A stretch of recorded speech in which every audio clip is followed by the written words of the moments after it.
Good morning, everyone, and thank you for attending this session. I'm going to talk about designing LLM agents for auto-checking in research data centers. The problem that the people that they are working with the data, mostly they are experiencing, right?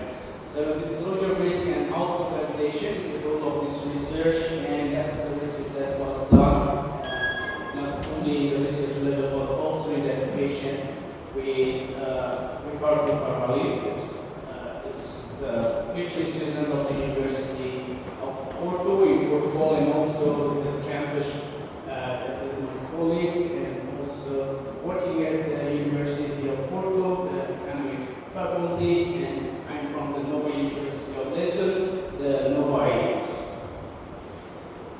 So what we are going to present here, first of all, the motivation, auto checking on the scale, pressure and operational problems that we address in this research, and also the application, and from architecture to implement prototype, describe and pipeline that we designed for this, and the steps that we follow from the 0 to 9 different steps to have a decision logic for this output.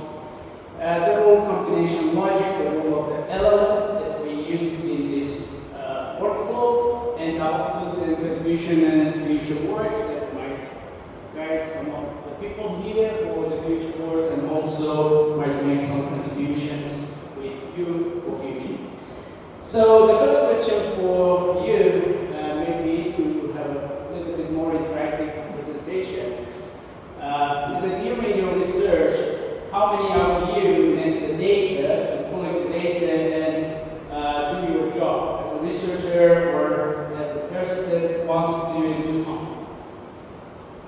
Yeah, so I can see at least half of the people here, they had the need to the data, right? And the second question is that how many times you see that the data exists, but you cannot get access because of the confidentiality, right? A lot of obstacles there are. We have in GDPR, we have many rules and regulations and foundations that will prevent people, right, to take access to this kind of data. So that's a real problem. We know that it exists, we need it, and we cannot reach it. And what solutions do you think we can have as the researchers to get access to the data, even if it is confidential? Do you have any policy or experience to solve this problem? Most of us, the solution is that, okay, it's confidential data, so we cannot get access to, let's go for the public data, right? Searching on the internet to see that what is actually already shared with people and try to get access. But there is a solution actually for this, that's a problem also in the economy, that we have some data centers similar to the governmental ones that we can get access to the data, but they have some conditions. And the data is confidential actually because that's a granular data, that's the individual level data, and we can get access to, but in something that we call it safe rooms. Okay? Do you have any experience with the safe rooms? No? So the safe room is something like this. Okay, the picture that you can see here, it's a desk, a computer there is no access to internet, there is no access to anything to be connected to the computer. You have only the direct access to the database that could be an official data set. And then what you can do, run your program, run your code, get the output, but you cannot get it out. Right? So what is the use of that if I cannot get access to my output? Actually, it's one person, one specialist should check everything from your output to make sure that no granular data, no confidential information is inside of your data set or the output or hidden somewhere, right? And if everything is okay, you can take it out, you can put it in your research, you can address it in your research, and everything will be okay.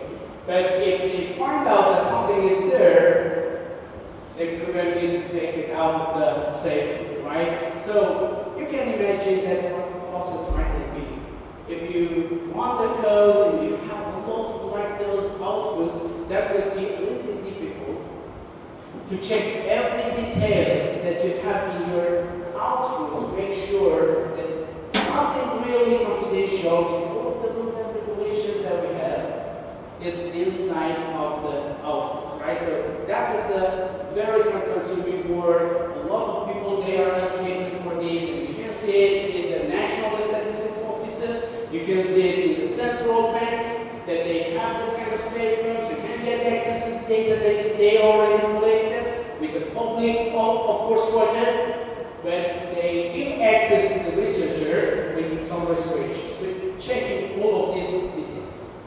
So the motivation for this project that we started 3 years ago, and we concluded this year, was the data centers and enable the microdata to be researched by the researchers and the people that they want to get access. And there is a lot of demand for this microdata-driven research, and people they want to have the models, the graph, the statistical outputs out of this data, and we need to check all of them manually. And if we do it manually, there will be a lot of time that we have to spend to do this, and sometimes we have to reject the outputs simply because of what? Because the volume of the data is too much. The volume of the output is too much. That's more than, for example, 1 gigabyte of the information, and that's not something that we can endure it with the personnel that we have in this kind of like official data centers. So the issue actually is this manual review. And the question that we have is, how can we scale the process without weakening confidentiality? Okay, to save the data as it is, but to get access to the data. So maybe one of the solutions nowadays that is more recent is the data spaces. I don't know if you heard about this word, but the data spaces is a European project that we are already working on. That is one solution, that's a new one, but this one is something that we consider already to solve the problem for these data centers and to get access to the data for the research. So the operational problem that is addressed in this prototype is that the researcher submits the request, and after approval gets access to the data in a safe room, as I said, and running the code, provide a folder containing the forms, code, tables, some logs file, right, supporting materials, everything. So you can see that we have a variety of files format. That's very messy. You can see that inside the files there might be a lot of this hidden, and we don't know what really is happening in that bunch of the files that we have in the folder, right? The folder of the research. So the reviewer then needs to understand what was requested and what files were produced, whether the outputs match the request, and whether any disclosure rules are avoided. Because the researchers actually what they do is to make a form, okay, to fill out a form, and in that form they will say that what they need, what they want to do with that data, what is the goal of the research, where they are coming from. So that form is something that we have to check to see that if the output is aligned with whatever was said, right? Nothing extra than what is approved. So that is also something that we have to do. This is the plan that we made to solve this problem. It was the idea that came through 2 years ago, because 1 year we were studying all the software and everything that was exists at that time, and then we started to use the new technology to solve the difference. So you can see here that we have the researcher, and the researcher will fill out the form, have a code, and with that code will deliver it to the authority, to that data center, to check it and get access. So if it approved, it will go through the databases, and from the databases you can see that we can go on the code on the confidential information, confidential data set. They will get the output here, and with the output checking, it can go through the researcher and can be published, right? So for each part, we can do something that to help the work to be done with the new technology. The first part is the LLMs that we can use to check the code, and also Python code that we wrote for this.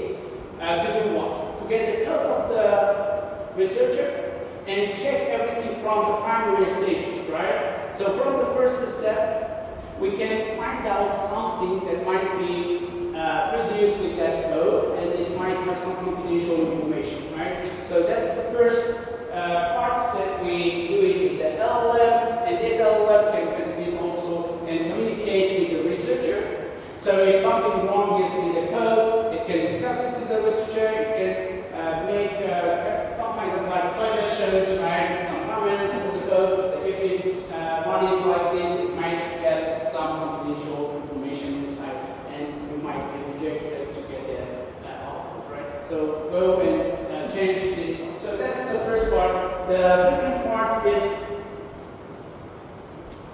this part, that we run it on the data sets, and then automatically the output will be checked. So these two architectures are developed. That was the first one, and then we developed it in the second one. The first one was working on the machine learning part, only the machine learning, and the second part working on the not only the code checking and also the output checking. So briefly, what I said, the story is summarized in this graph, and you can see the different steps from the LLMs that we use, from the code check that we did, and the output checking that is done at that. So the request files, code, tables, graphs, logs, all of these files are in the folder of the researcher. We extract first the files from the folder. From each file, we look at the inside of the file. We divide it into the different sections. If it is an Excel file, in the different portions. And each one will be 1 unit, right? And these units will be checked with the program to see that what is inside.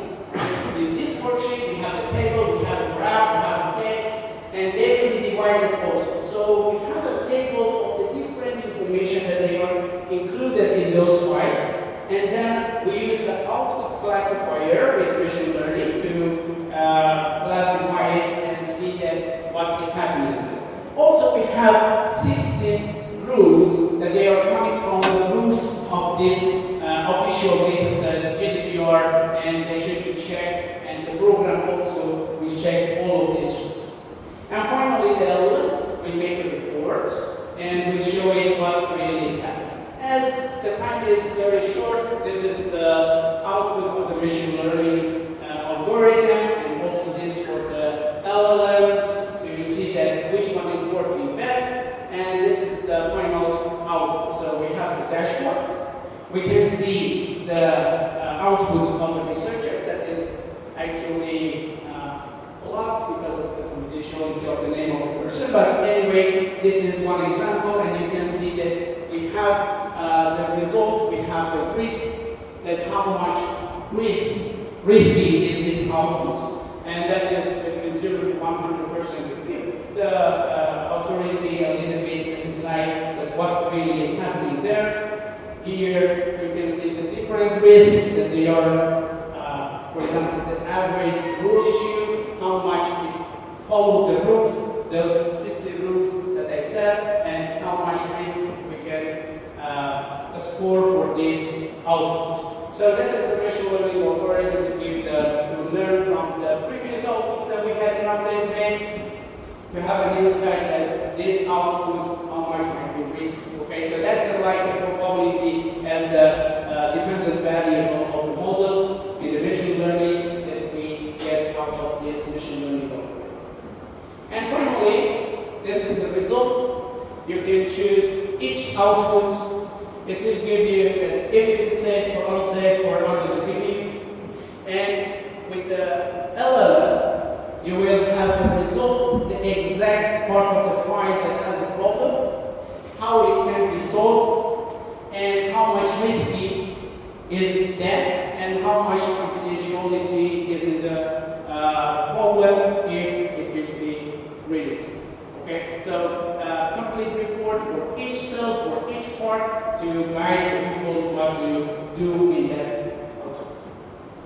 For the future works, of course, we can develop more LLMs for this work, and also develop a little bit more the machine learning part to be much more smart.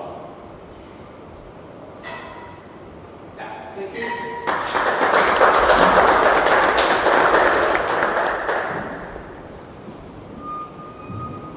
Any questions for the presenter? Yes.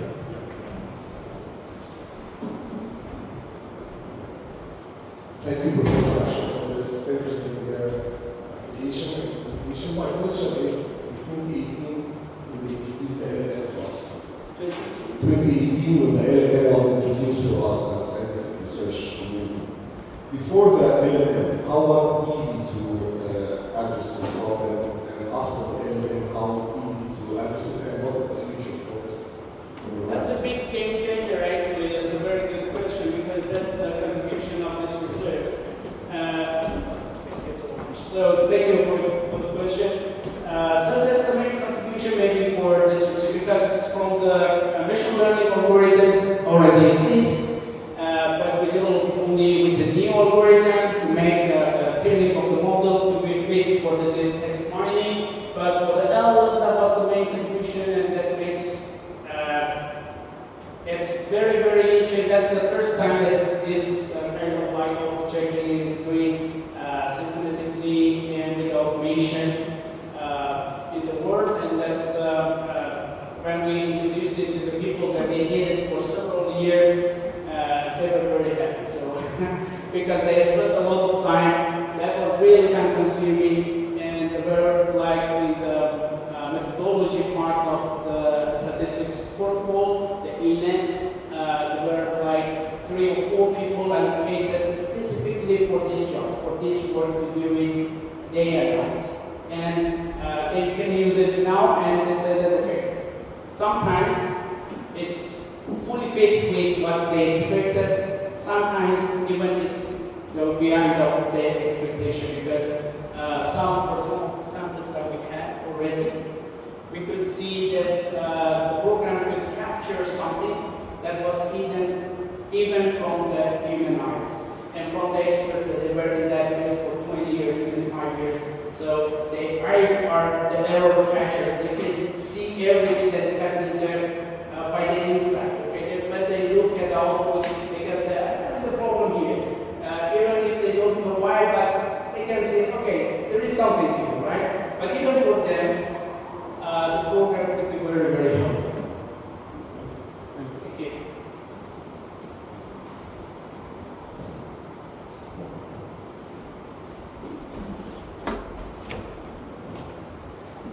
Thank you. Will future work consider also checking the output in the paper format of researcher, not only the code? As additional way to check basically whether maybe in-text researcher spills over something very confidential, which he, for example, or she didn't include in the code, but probably like seen and decided to write about it. Yeah, but maybe I didn't explain it very well, but it's not, this work is not only the code, it is also the outputs. All the log files, all the outputs that the researcher get out of the code. So the code was the first step to be checked as a primary check before even running the code on the computers. Right? So we capture something from the code, we give the researcher a little bit of recommendations before going to the safe center. But then, in the safe center where the code is running, they get the output, they save it in a folder, and then the code will be run in that folder. So it is only a program that you will run it, and you will give the folder, it will do everything for you. It will divide it into different categories of the outputs, extract everything that is inside, we check all the text that they are hidden there, even if the color is changed, right? So you find that some people maybe they put it like black and then you cannot see that, but there is a text there. So it can capture everything from inside, and we check it and we give you that report that you showed. Cool. Thank you. I think in the interest of time, we should proceed. So if there is any further question, you can ask the presenter after the session. Yeah, when we are open for contribution. So reach out to you.